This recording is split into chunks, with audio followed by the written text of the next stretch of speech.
Magandang gabi po mga kababayan. At ngayong gabi ay may pag-uusapan ulit tayo patungkol dito sa um, alitan, no? Sa pagitan ng administrasyon at ni VP Sara Duterte.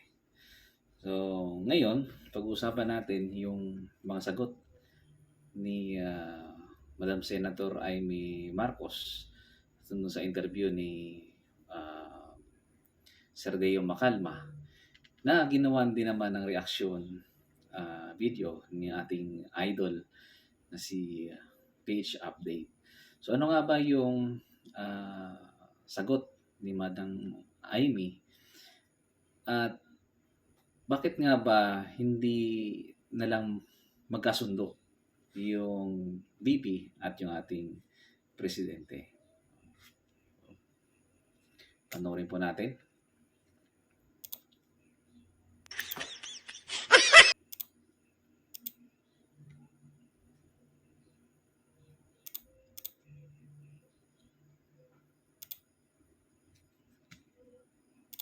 Saan pagkat nakikita naman natin na talagang mauuwi sa madugo at putikan na away.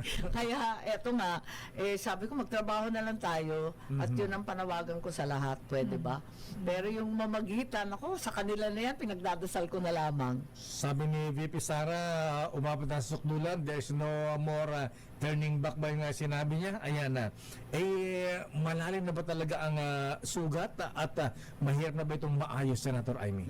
Ewan ko, sabi nga ng Pangulo, di ba? Sabi ni Pangulong Bongbong, never say never. Hindi ko alam, hindi ko talaga alam. Tignan natin. Yun. Ako'y magtatrabaho na lang. Bahala na, sabay dasal. Magtitirik ng kandila sa Badok, Ilocos Norte, La Virgen Milagrosa. Umaasa ako, may himala. Oo, yan na nga pa eh. Alam mo yung pagtitirik mo, tandaan ho natin yung pananampalatayang walang kaakibat na pagkilos, wala hong kwenta yan. Ayaw kong mag-quote ng mga ganyan-ganyan dito eh. Di ba? So dito mga kababayan, no, napaplastikan ako dun sa sagot nating Madam Senator. Kasi unang-una, hindi naman ho ang Vice Presidente ang naunang gumawa ng hindi mga magagandang bagay. Diba? Ang ating Vice Presidente ay gumagawa at tinutupad niya naman niya yung kanyang tungkulin bilang Vice Presidente. Ang problema nga lang, ginawan siya ng hindi maganda ng pinsan ng mga ito. Which is dapat doon pa lang mamagitan na yung ating presidente at yung Madam Senador nga, no? Kaso wala naman silang ginawa. Pinabayaan nila yung aso nila na umatake dito sa ating Vice Presidente. So, parang nag-o-offer ka ng peace offering ko, no? Pero may umaatake kang tauhan para banatan yung kalaban mo. Di ba? Parang hindi magandang tingnan. Parang, sige, bati tayo. Tigilan na natin yung away. Pero, pumapailalim ka pa rin ng tirada. So, ganyan yung style ng pamilyang ito. At yung ating Mr. Speaker, no? So, kay VP, wala naman tayong problema. Kasi si VP naman ay nagtatrabaho naman na maayos. Ang problema nga lang, ginawa ng hindi maganda at may umaatake sa kanyang mga, sabi natin, mga attack dog. Di ba? So parang gumagawa naman yung tao. Bakit kailangan yung atakihin ang atakihin? Pangit naman tingnan na si Inday Sara pa ang makipagbate at may pag-usap. Wala naman siyang ginagawa eh. Siya yung inaatake. Bakit siya pa yung parang kontrabida dito sa pangyayaring ito? No? So kung kung si Inday Sara ay lumalayo na nga, pero inaatake pa rin, ano bang ginawa ng ating presidente? Sabi niya, sige, tigil na yung pagpo-file ng impeachment na yan. Pero meron siyang mga attack dog na tumitira, dumadali pa ilalim. Di ba? So, ibig sabihin, hindi niya siniseryoso yung sinasabi niya na tigilan natin yan. Kasi kung talagang seryoso siya, matatandaan po natin mga kababayan, yung panahon ni Tatay Digong, may ugong-ugong no na mag-file sila ng impeachment kay Vice President Robredo. Pero sinabi ng ating Pangulong Duterte na stop it. Huwag niyong gagawin yan dahil mag-re-resign ako. Oh. Di tumigil sila. Hindi nila tinuloy. Ugong-ugong pa lang yon. Ngayon, kaliwat ka na yung investigasyon. Naglabas na nga ng certificate o paglilinaw yung COA na wala namang anomalya, wala namang irregularidad doon sa paggastos ng Office of the President at yung sa DepEd. Di ba? So ano yung sinasabi nilang violation na nagawa ng ating Vice Presidente? Ito ay malinaw na panggigipit lamang.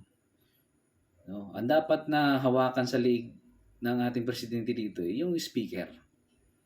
Kasi yun ang dumadali at gumagawa ng paraan para masira yung ating Vice Presidente. Yun ang pangit sa ginagawa ng pamilyang ito. No? Iba yung sinasabi, iba yung ginagawa. Excuse me. Para silang CPP, NPA. No? Sabi peace talk tayo. Usap tayo. Latag ng mga agenda. Pero meron silang mga pag-aatake ng armadong grupo nila. Gantong-ganto ang style ng administrasyon na ito. No? Kunyari, kaibigan kita, usap tayo, pero may umaatake ng palihim. Di ba ito yung style ng ating binuwag, unti-unting binubuwag na grupo ng teroristang NPA. Di ba? Wala na nga silang lakas noon panahon ni Tatay Digong. Wala na. Halos maubos sila. Bakit sila nakabalik? Kasi binigyan sila ng pagkakataon na lumakas ulit. Kaya yan. Di ba? Pati presidente ngayon, parang sumagin na nila. So, ginawan nila ng ginawa nila ng tawag dito, pinalakas nila yung grupong ito para atakihin yung gobyerno. Di ba? Parang kalukuhan. Kasalanan nito lahat ni Mr. Speaker. Diba? So, ito lang yung masasabi ko, mga kababayan, na sa mga nangyayari ngayon, hindi po dapat si BP Sara ang humingi ng ceasefire.